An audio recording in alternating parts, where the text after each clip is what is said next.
আসসালামু আলাইকুম, কেমন আছেন সবাই? আশা করছি আল্লাহর রহমতে ভালো আছেন। দেশ ও প্রবাস থেকে যারা ভিডিওটি দেখছেন তাদের সকলকে স্বাগতম।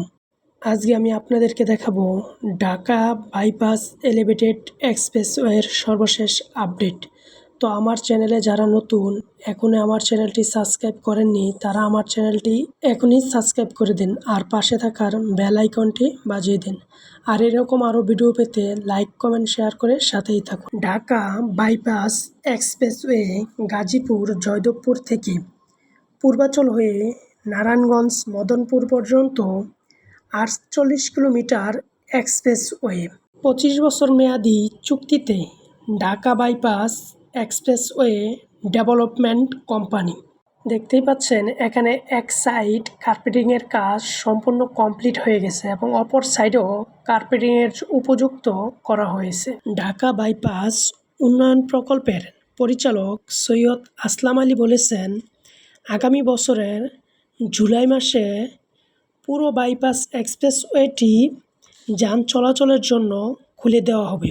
ইতিমধ্যে এটির ৬৮% উন্নয়নের কাজ সম্পূর্ণ করা হয়েছে এবং অবশিষ্ট কাজ পুরোদমে চলছে। মোট ৪৮ কিলোমিটার এক্সপ্রেসওয়ের মধ্যে ভোগলা থেকে পূর্বাচল পর্যন্ত ২০ কিলোমিটারের কাজ ইতিমধ্যে সম্পন্ন হয়েছে এবং বর্তমানে অবশিষ্ট ২৮ কিলোমিটার নির্মাণ কাজ চলছে।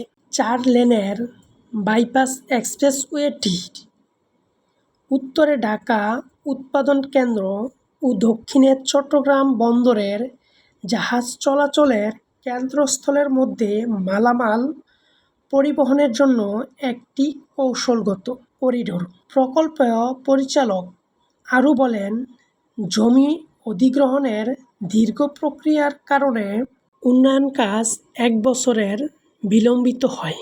ভোগলা থেকে মদনপুর পর্যন্ত বাইপাস এক্সপ্রেসওয়ে ব্যবহার করে প্রতিটি ট্রাক এর জন্য ১৪০০ থেকে ১৫০০ টাকা ও গাড়ির জন্য যথাক্রমে ৭০০ থেকে ৮০০ টাকা টোল ফ্রি দিতে হবে। তো এখানে দেখা যাচ্ছে যে আন্ডারপাসের কাজ চলমান অবস্থায় রয়েছে।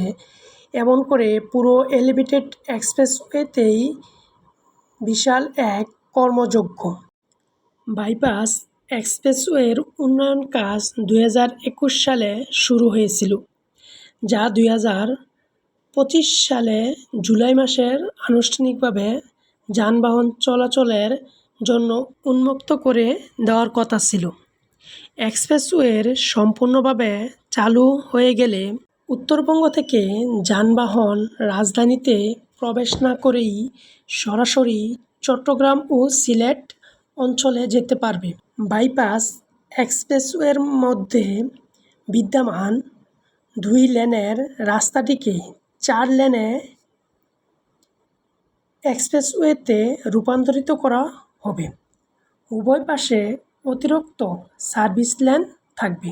এই পুরো রাস্তা ভ্রমণের সময় যা আগে ২ ঘন্টা সময় লাগতো, তা কমে এখন মাত্র আধা ঘন্টা লাগবে। আর কে কী রকম ভিডিও চাচ্ছেন তাও কমেন্টের মাধ্যমে জানাবেন। আর আজকে এই পর্যন্তই রাখছি, আবারও দেখা হবে কোনো এক ভিডিওতে। সে পর্যন্ত সবাই ভালো থাকবেন, সুস্থ থাকবেন। আল্লাহ হাফেজ, আসসালামু আলাইকুম।